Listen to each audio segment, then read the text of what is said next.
ത്രിയേക ദൈവത്തിന് സ്തുതി. ഭാഗ്യവചനധാരയിലേക്ക് ഏവർക്കും സ്വാഗതം. റിലയൻസ് എന്ന വാക്ക് നമുക്ക് വളരെ സുപരിചിതമാണല്ലോ. ഇന്ത്യയിലെ ഒരു മൾട്ടിനാഷണൽ കമ്പനിയുടെ പേര് എന്ന നിലയിലാണ് നാം ഈ വാക്ക് പൊതുവെ മനസ്സിലാക്കുന്നത്.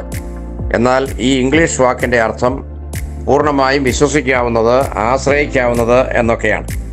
ഇന്ന് ഒന്നിനെയും വിശ്വസിക്കുവാൻ കൊള്ളാത്ത ലോകത്തിൽ നാം ജീവിക്കുമ്പോൾ മനുഷ്യർക്ക് പുതിയ പ്രതീക്ഷ നൽകിക്കൊണ്ട് പൂർണ്ണമായി വിശ്വസിക്കുവാനും ആശ്രയിക്കുവാനും കൊള്ളാവുന്ന സ്ഥാപനം എന്ന പ്രഖ്യാപനവുമായിട്ടാണ് 65 വർഷങ്ങൾക്ക് മുൻപ് റിലയൻസ് എന്ന പേരിൽ ബോംബെയിൽ കമ്പനി രൂപം കൊണ്ടത്. വെറും 15,000 രൂപയുമായി തുടങ്ങിയ കമ്പനിക്ക് ഇന്ന് 15,000 കോടി ഡോളറിൻ്റെ ആസ്തിയാണുള്ളതെന്ന് കേൾക്കുമ്പോൾ നാം അതിശയിച്ചേക്കാം. അല്പത്തിൽ വിശ്വസ്തനായവനെ അധികത്തിന് വിചാരകനാക്കും എന്ന് നമ്മുടെ കർത്താവ് വിശുദ്ധ മത്തായിയുടെ സുവിശേഷം 27-ാം അധ്യായത്തിൽ 2 തവണ വാഗ്ദത്തം ചെയ്തിരിക്കുന്നു. വിശ്വസ്തതയാണ് ജീവിത വിജയത്തിൻ്റെ അടിസ്ഥാനം എന്ന് ഈ ടൈറ്റിൽ ഉപയോഗിക്കുന്നതിലൂടെ ഈ കമ്പനി ലോകത്തോട് വിളിച്ചു പറഞ്ഞുകൊണ്ടിരിക്കുന്നുണ്ട്. ക്രിസ്തീയ ജീവിതത്തിൽ നാം വളരെയേറെ ഉപയോഗിക്കുന്ന വാക്കാണ് വിശ്വാസം എന്നത്.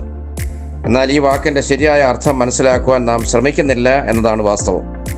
വിശ്വസ്തതയാണ് വിശ്വാസത്തിൻ്റെ ഉരകല്ല്, അഥവാ വിശ്വാസം തെളിയിക്കപ്പെടുന്നത് വിശ്വസ്തതയിലൂടെയാണ്. നാം വിശ്വാസം എന്ന വാക്ക് സാധാരണ ഉപയോഗിക്കുന്നത് ദൈവത്തിലുള്ള നമ്മുടെ വിശ്വാസത്തെക്കുറിച്ച് പറയുന്നതിന് വേണ്ടിയാണ്. ദൈവത്തിൽ നാം വിശ്വസിക്കുന്നു, കാരണം ദൈവം വിശ്വസ്തനാണ്. അതുപോലെ ദൈവം നമ്മെ വിശ്വസിക്കണമെങ്കിൽ നാം ദൈവത്തോടും വിശ്വസ്തരായിരിക്കണ്ടേ? ഈ കാര്യം പലപ്പോഴും നാം വിസ്മരിച്ചു പോകുന്നതാണ് ഇന്നത്തെ ക്രൈസ്തവ സമൂഹത്തിൻ്റെ പരാജയങ്ങളുടെ എല്ലാം കാരണം. വിശ്വാസമുണ്ട് എന്ന് പറയുകയും അല്പം പോലും വിശ്വസ്തത ജീവിതത്തിൽ കാണിക്കാതിരിക്കുകയും ചെയ്യുന്നുവെങ്കിൽ നമ്മൾ ഉണ്ട് എന്ന് അഭിമാനിക്കുന്ന വിശ്വാസം വെറും വ്യർത്ഥമാണ്. 12-ാം സങ്കീർത്തനം 1-ാം വാക്യത്തിൽ ദാവീദ് ഇപ്രകാരം വിലപിക്കുന്നു: യഹോവയെ രക്ഷിക്കണമേ, ഭക്തന്മാർ ഇല്ലാതെ പോകുന്നു, വിശ്വസ്തന്മാർ മനുഷ്യപുത്രന്മാരുടെ ഇടയിൽ കുറഞ്ഞിരിക്കുന്നു. ഇവിടെ ആദ്യ വാചകത്തിൽ ഭക്തന്മാരെന്നും 2-ാമത്തെ വാചകത്തിൽ വിശ്വസ്തന്മാരെന്നും പറഞ്ഞിരിക്കുന്നത് ശ്രദ്ധിക്കുക. ഭക്തന്റെ മറ്റൊരു പര്യായ പദമായിട്ടാണ്, മറ്റൊരു പേരായിട്ടാണ് വിശ്വസ്തൻ എന്ന വാക്ക് ഉപയോഗിച്ചിരിക്കുന്നത്. ഭക്തൻ അഥവാ വിശ്വാസി വിശ്വസ്തനായിരിക്കണം എന്നാണ് ഇവിടെ നാം മനസ്സിലാക്കേണ്ടത്. ഭക്തന്മാരും വിശ്വസ്തന്മാരും ഇന്ന് ലോകത്തിൽ ഇല്ലാതായിരിക്കുന്നു എന്നതാണ് ദാവീദിൻ്റെ വിലാപം. വിശ്വസ്തത ഇല്ലാത്ത വിശ്വാസികളാണ് ഇന്നത്തെ ലോകത്തിൻ്റെ ഏറ്റവും വലിയ ശാപം. എല്ലാ മതങ്ങളിലും വിശ്വസിക്കുന്നവർ വിശ്വാസികളാണ്. പക്ഷേ ഒരു വിശ്വാസിയും വിശ്വസ്തത മതത്തോടോ ദൈവത്തോടോ സമൂഹത്തോടോ കാണിക്കുന്നില്ല എന്നത് ഇന്ന് നാം നേരിടുന്ന ഏറ്റവും വലിയ ഭീഷണിയാണ്. 10 മാസം വയറ്റിൽ ചുമന്ന നൊന്ത് പ്രസവിച്ച അമ്മ സ്വന്തം കുഞ്ഞിനെ കക്കൂസിൻ്റെ ക്ലോസറ്റിൽ ഉപേക്ഷിക്കുന്നു, കടൽ ഭിത്തിയിലെ കരിങ്കല്ലിൽ അടിച്ചു കൊല്ലുന്നു, മറ്റ് പല മാർഗങ്ങൾ ഉപേക്ഷിച്ച് ക്രൂരമായി ഒഴിവാക്കുന്നു. എത്ര ഞെട്ടിക്കുന്ന വഞ്ചനയുടെ വാർത്തകൾ നാം നിത്യേന കേൾക്കുന്നു.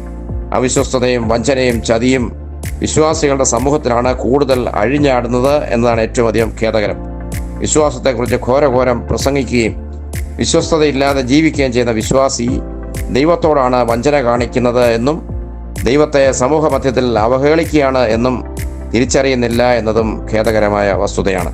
മദർ തെരേസ അവരുടെ ശിഷ്യ സമൂഹത്തോട് എല്ലാ ദിവസവും പ്രഭാത പ്രാർത്ഥനയ്ക്ക് ശേഷം പറയുന്ന ഒരു സന്ദേശമുണ്ട്: ദൈവം നിങ്ങളെ വിളിച്ചിരിക്കുന്നത് വിജയിക്കുവാനല്ല, വിശ്വസ്തരായിരിക്കുവാനാണ് എന്ന്.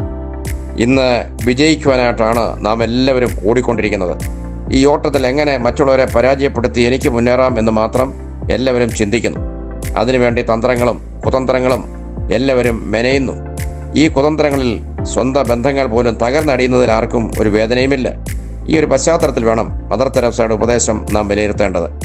ഞാൻ ഒരു പള്ളിയിൽ വികാരിയായിരിക്കുമ്പോൾ അവിടുത്തെ ഓഫീസിൽ ഒരു അസിസ്റ്റൻ്റ് പയ്യൻ ഉണ്ടായിരുന്നു. വളരെ കുറഞ്ഞ ശമ്പളത്തിലാണ് ആ പയ്യൻ അവിടെ ജോലി ചെയ്തുകൊണ്ടിരിക്കുന്നത്.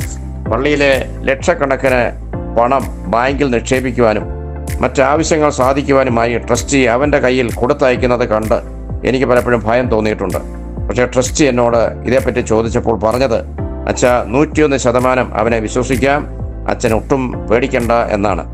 ഒരു വ്യക്തിയുടെ വിശ്വസ്തതയാണ് അവനിലുള്ള വിശ്വാസം നമ്മിൽ ഉറപ്പിക്കുന്നത്.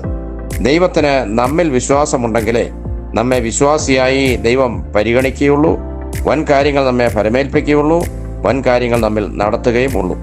ഇത് നമ്മൾ അടിസ്ഥാനപരമായി മനസ്സിലാക്കിയിരിക്കേണ്ടതായ വസ്തുതയാണ്. അല്ലാതെ നമുക്ക് ദൈവത്തെ വിശ്വാസമുണ്ട് എന്ന് പറഞ്ഞ് നാം വിശ്വാസിയായി നടക്കുന്നത് അർത്ഥമില്ലാത്ത വിശ്വാസമാണ്. ആകയാൽ ദൈവത്തോടും സഭയോടും സമൂഹത്തോടും കുടുംബത്തോടും വിശ്വസ്തത പുലർത്തുവാൻ നമുക്ക് കഴിയുമ്പോൾ മാത്രമാണ് നാം യഥാർത്ഥ വിശ്വാസിയാകുന്നത് എന്ന് തിരിച്ചറിയണം. വെളിപാട് പുസ്തകം 2-ാം അധ്യായവും 10-ാം വാക്യത്തിൽ യോഹന്നാൻ ശ്ലീഹ ഓർമ്മിപ്പിക്കുന്നു, മരണപര്യന്തം വിശ്വസ്തനായിരിക്കുക, എന്നാൽ ജീവകിരീടം ഞാൻ നിനക്ക് നൽകും. വിശ്വസ്തതയുള്ള വിശ്വാസിയായിരിക്കുവാൻ നമുക്ക് കഴിയട്ടെ. ജീവകിരീടത്തിൻ്റെ അവകാശിയാകുവാൻ നമുക്ക് ദൈവം തമ്പുരാൻ ഇടയാക്കട്ടെ എന്ന് പ്രത്യേകമായി പ്രാർത്ഥിക്കുന്നു. ദൈവം നമ്മെ അനുഗ്രഹിക്കട്ടെ. നന്ദി, നമസ്കാരം.